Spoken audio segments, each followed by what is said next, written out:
Hello and welcome to a / fanfic podcast, a dual joint session between the minds of Pod Damn America and the Antifada. We've had a joint location, a cooperative headquarters for a few years now, but we are melding minds. We're mind melding, yeah. That's right. On a topic that I find very interesting. Let's just jump right into it, and that is the Nicky Books, as I call him. Nicky Books, the Book Man. Yeah.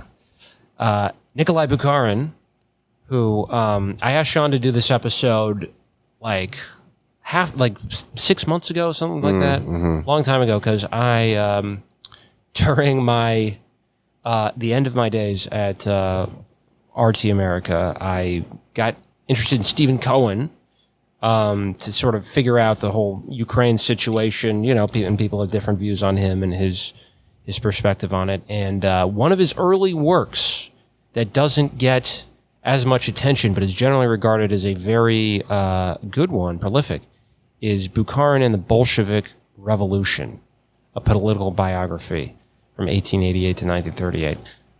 So I ordered that on Amazon. I've been reading it, and you know, I like to let books.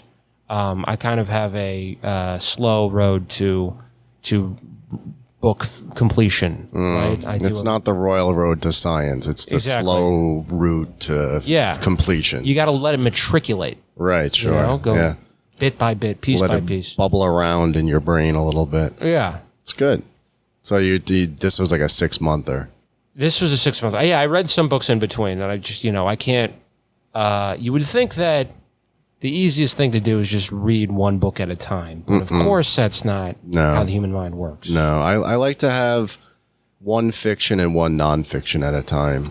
Although recently, for like the last month and change, I've been back to work, and it's really hard to read. Yeah. So my reading capabilities have declined remarkably, as have my speaking capabilities and my thinking capabilities. But that's what work does to an MF. That is indeed FR. That's right. On God.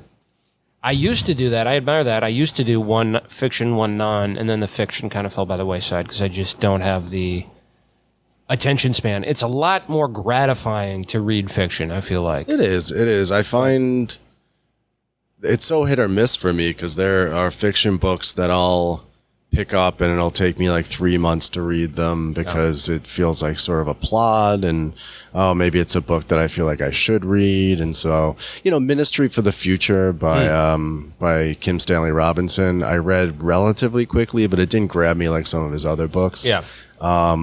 But like when I get into something like J.G. Ballard's High Rise, I read recently, which is a very interesting dystopian, entrancing novel. I banged it out in like 3 days. So I never know what it is that's gonna bite. But. Yeah. Well, but this book in particular is about a figure. This book bites. It's a biter, folks. It's a downer towards the end. It's a bit of a downer, yeah. 1888 to 1938. Are we going to spoil the ending of the book? Yeah, I guess if you don't know what happened to the Soviet Union, turn off the podcast and watch the movie. All right, fine, real quick. So in 1983... Yeah, well, I mean, I guess it's a spoiler alert. I don't know if you can really spoil it because so many different people have different perspectives and arguments about how and when it ended, when it truly began, when it truly fell, what the germ of the end was, if it really ended at all. Ooh, yeah. Remember when somebody tweeted that they have behind-the-scenes information that USSR 2 is about to be formed? Really? Yeah, that was like a couple of years ago. And maybe they're right. Maybe that's what Putin is doing, is forming like an Orthodox Christian Duganist USSR 2 in his battle against Ukraine. I don't know. Could be. I mean, yeah. He's quoted as saying that if you're a Russian and you don't have any fondness for the Soviet Union, then you don't have a heart. But if you want to go back to it, then you don't have a brain. Very conservative slogan there. He's got. I mean, the legacy of the USSR. Maybe this can get us into like why Stephen Cohen, why this book, why Bukharin. I mean, the legacy of the USSR.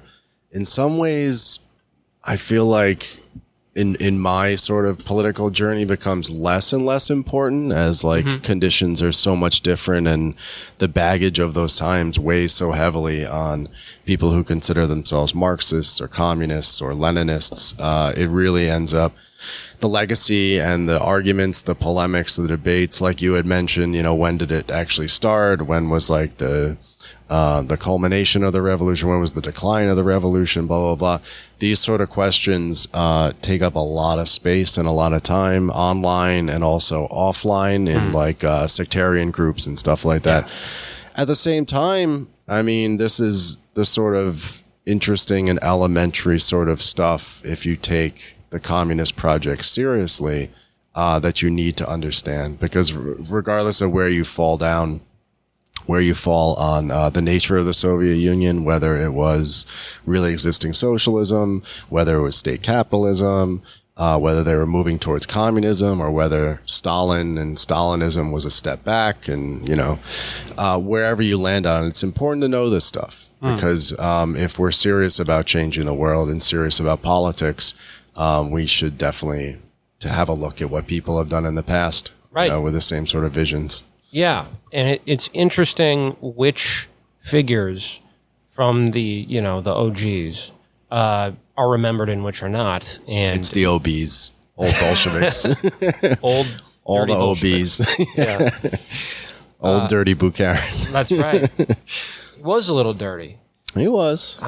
He got into some shit. Yeah, he was a real nerd. I mean, that's one thing you get from it. He's a fucking nerd, man. Trotsky. Very intelligent guy, yeah. Very intelligent. Trotsky was out there with a motherfucking, like, leather trench jacket, trench coat, riding in an armored train with a fucking cannon on top of it, just, like, slaying Cossacks. And Stalin was out there bombing and doing fucking robberies, yeah.